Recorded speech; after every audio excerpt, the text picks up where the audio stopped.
we doing? We're just hanging out. But then as we come together, whether it's Asbury Revival, what we're seeing is God is wanting to work with the little things. You don't need all the money in the world. You don't need $100 million Marvel budget. You could just have a stage in Asbury, the anointing of God, and just say, God, I just want to worship you. I love you. You've made me creative. You birthed me for a purpose. You birthed me with a destiny. And, I love these daughters out there, the kids, you guys, about the next generation. In Proverbs, it says, a wise man leaves an inheritance for his children's children.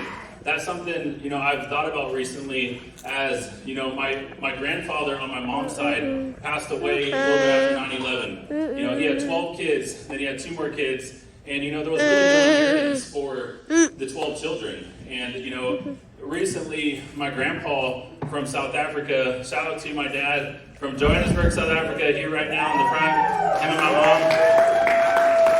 Shout out to my little brother, or I think Luke, Luke's here, Grant's here, come on, Cheyenne, come on, go up to my family right here. Shout out to my lovely wife, can you stand out, babe? Love you so good.